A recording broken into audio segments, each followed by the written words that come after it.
Welcome back to Bonkers Economics. I've been away for a few weeks. I've been rebuilding the website and I've been creating some new images, and I'm going to show you one of them here. And what I'd like to do is look initially at this just as an image. What does the image suggest to us before we get into the underlying economic data? Because the image is the trigger, if you like, to curiosity and interest in what might be going on. So here we are with here's the image, and here we have three sort of states, if you like, a progression from left to right. And you can imagine it in all sorts of ways. You could imagine it, I don't know, as a golf course, balls dropping into a hole, or a billiard table in the same way. Or maybe you think of it as a head on shoulders. Here the head, here's the shoulders. And what we can see is that over here on the right, well, this isn't looking too good. If it's a golf ball, it's not going to fit into the hole. Same thing for a snooker ball. If it's a head, then it's going to be pretty unsettled on this very, very narrow pair of shoulders. So we've got a progression, or we appear to have a progression that is moving from something that seems to work pretty well in terms of a ball dropping into a hole, for example, and then it sort of possibly works in the middle here, and then it clearly doesn't work here on the right.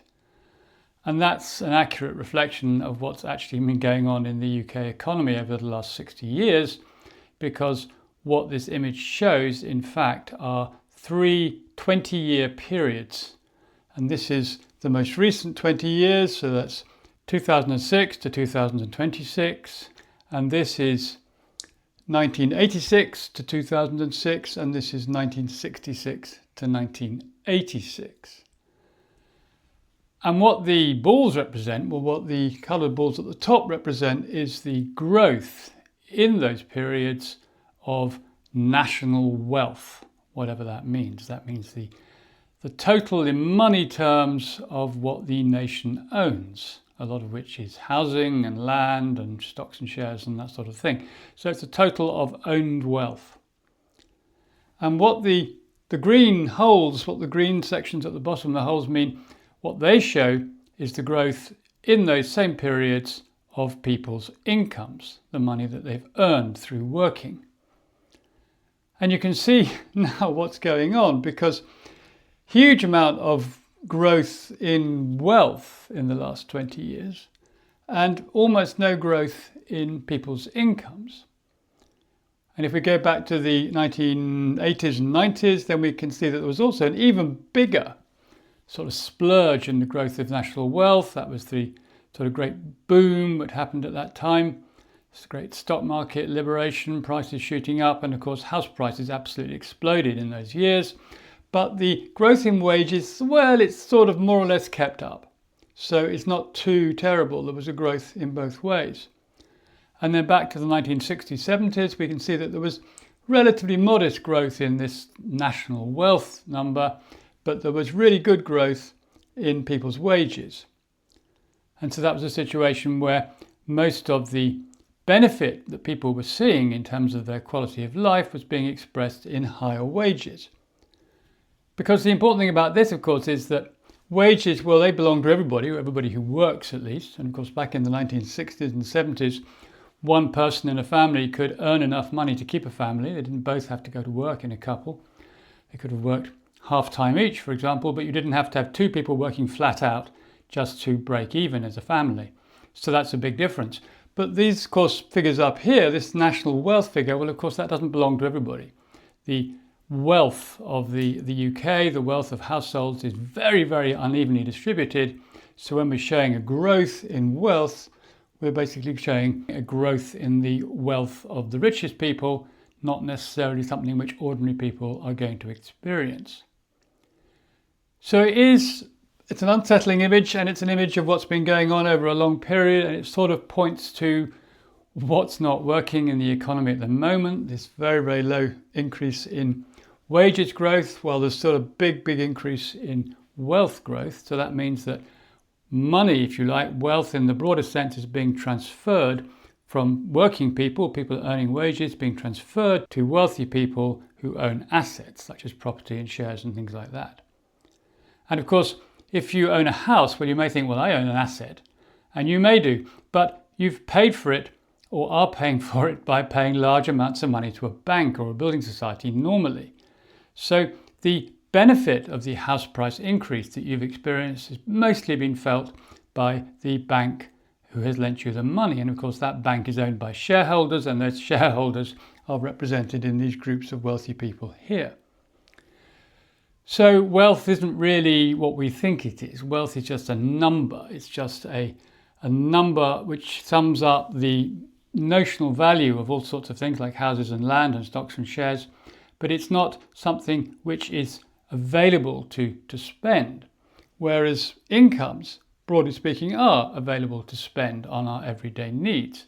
And this therefore is a description of why it is that people find it so hard to get by these days, whereas back in the 60s and 70s, for all the problems we may have had or people say we had in those days, people nonetheless, generally speaking, had decent incomes and they could get by, as I say, with a lot less stress and trouble and work. And if we don't address these issues, if we don't improve the share of the economy which goes to people who are earning, and we can only do that, frankly, by reducing this great explosion in asset wealth, which is shifting all the money away from earners towards the owners of wealth. If we don't do anything about that, then the situation will just get worse and people will be worse off as the future unfolds. And this is the point actually which Gary has been making in Gary's Economics. He's been going on about this for some time, wealth taxes. Well, I'm not sure that wealth taxes are the solution, but the problem he identifies is a very, very real one, which is that the middle class, as he calls it, is becoming poorer and poorer. And the super wealthy are becoming richer and richer, and eventually that whole thing is going to cause some sort of systemic collapse. And the reason for this, well, just quickly to say, is in this image here, which we've all seen before. But again, let's just look at it quickly as an image. It's called the slippery slope, incidentally, and you can see the slope there. It's sort of all downhill. And this indicates an economy which is sliding away from doing really useful stuff here, making wealth, and this is what is reflected in the green circles here, because this is all good earning activity. These are people with good jobs making things in factories or things like that, doing productive activities of that sort, agriculture, that sort of thing. And then we can see how much less there is of that these days. So this is 1950 and this is 2015. And we can see how this wealth growth has been spurred by this activity down here. So this is property and stock market activity. This is all the things that go on in the City of London and the property market. And they are now a much, much bigger proportion here in 2015 than they were back in 1950. So these colours are what they are for a reason. The pink correlates here with this huge explosion in wealth because of this huge explosion in this activity. And the green is shrinking because the green is shrinking here. So that's how it works as a sort of image. That's how these images are designed to work. They're designed to create this sort of picture of what's going wrong. And my idea is that once you see the picture, then you can begin to understand in a sense that something's not right, and you can maybe get curious about that. And I'm hoping that that will take you to the Bonkers Economics website, because there you will find all the images in the series, and they're all laid out on the opening page, and you can click on any one of them you like, and that will take you to a page which has got all the data. It's got the information about the image, and it tells you the numbers behind it, and it explains a bit more about the economics and the politics of what's going on. So I hope you'll look that up. It's bonkerseconomics.net. And as I say, it's recently been redesigned. It's all very simple to use, and it will give you an insight into all the images we've got here. And I hope in particular you'll look at this one, which is my newest creation. Thanks very much.